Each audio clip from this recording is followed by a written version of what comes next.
Hello students, today I will explain you acid, bases and its indicators and a very small experiment yet very interesting to make you understand how we can classify between an acid and a base. First, before we come to it, you have to understand what is an acid and what is a base. You have already read in your curriculum about the characteristics of acid and base. Now, when we talk about acid, what is an acid? Acid is basically those substances, those compounds rather, which have replaceable hydrogen atoms.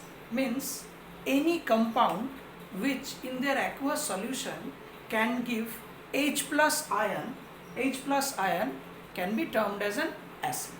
Example, H2SO4, sulfuric acid, HCl, hydrochloric acid, H3PO4, phosphoric acid, HNO3, nitric acid, even weak acids like H2SO3, sulfurous acid and H2CO3, carbonic acid. Now, all these compounds in their aqueous solution dissociates into H plus ion and hence these are acids. Now I come to bases. Bases are nothing but actually these are the oxides and hydroxides of metals.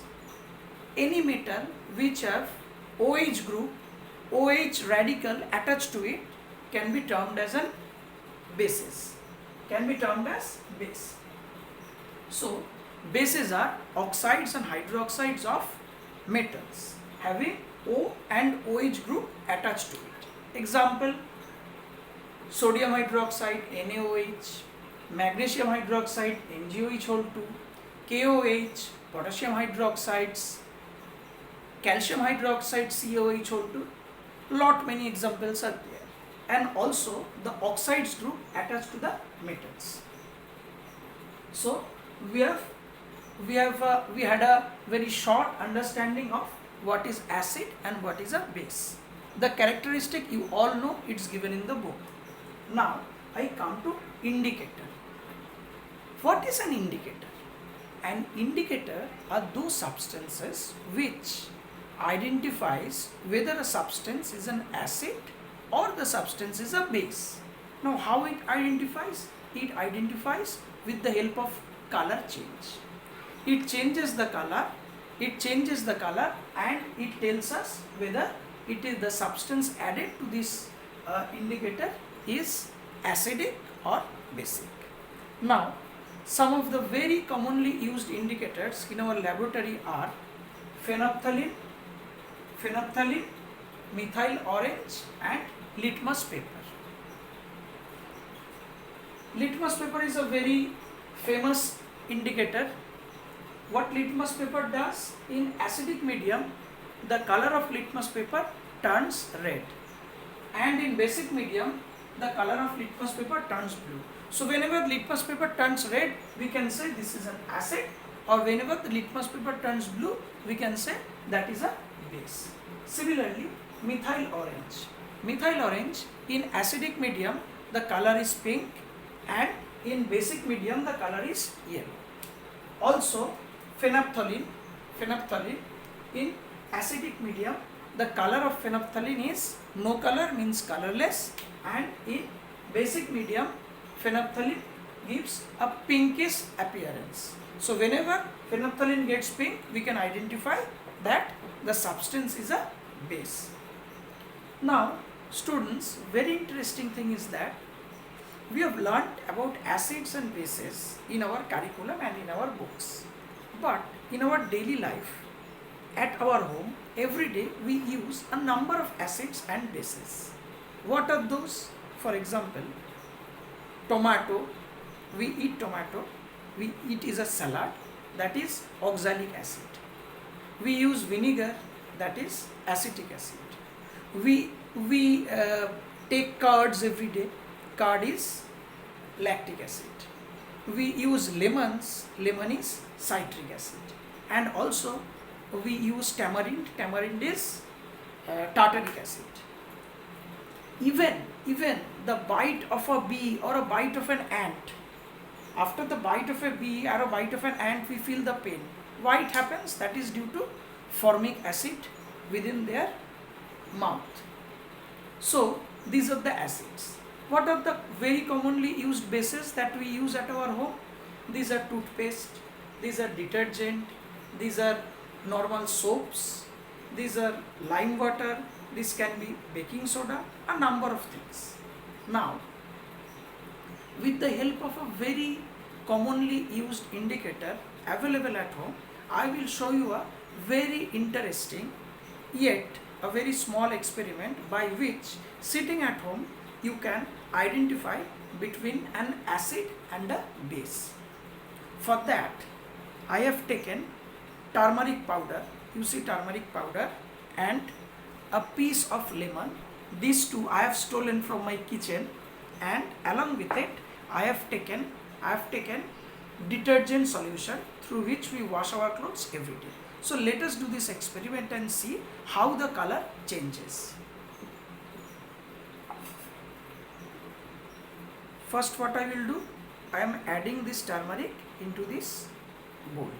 Okay, let me add a very small amount of water, within this bowl, so that it gets, so that there is a paste. Okay, now you can see the color. This is yellow in color.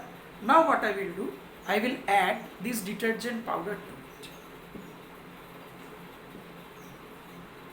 I have already told you that detergent powder is a base which we use every day for washing our clothes. I am just adding the detergent into this turmeric solution. See, as we add this detergent into this, the color turns to red. Have you seen? See, the color turns to red. So the very commonly used indicator at our home is turmeric powder, which we can have from our kitchen, and we can add a base to it, and if it gets a dark red color like this, we can identify it is a base. Now what I will do, I will add a bit of acid to it and find out what happens.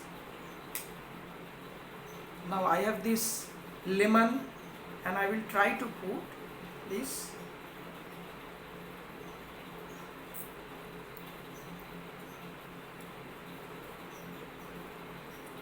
See, I have added some lemon over it. What happens? It again turns to yellow, and there are some effervescence. Can you see the effervescence?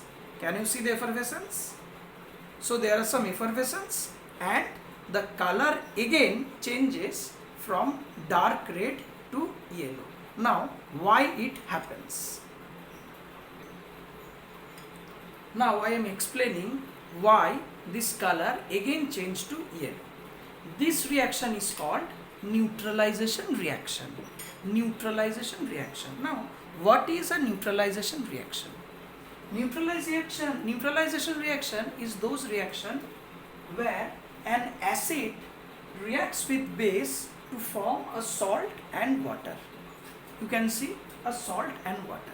That is, acid reacts with base, and both the characteristics of acids and bases totally disappears, and a neutral substance is formed, and a salt is formed.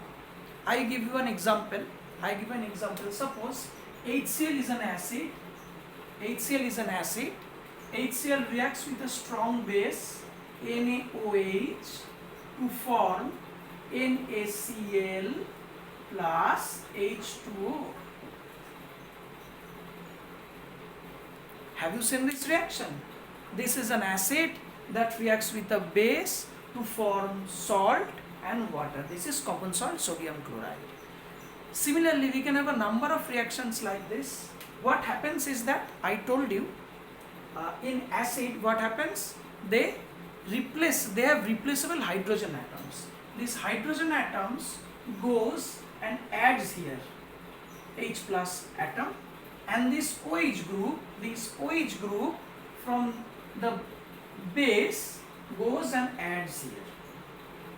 So I will try to show you. This hydrogen is gone over here and this OH negative is gone over here. So it forms water. Okay, it forms water, and what is left out? Left out is this part, Na and Cl. This forms the salt. Okay, so whenever an acid reacts with a base, it forms salt and water. Here I have given an example.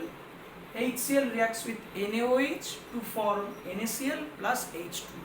See, in water, the H plus ion is coming from the acid and the OH minus ion is coming from the base. So what things is remaining? Remaining is the Na and Cl part, that is the corresponding salt. We say the corresponding salt of the alkali and the acids form to give the salt. Okay friends, thanks for watching. If you think this video is helpful for you, please give a like to it. It will encourage me. I will keep posting interesting videos for you. Thank you for watching once again.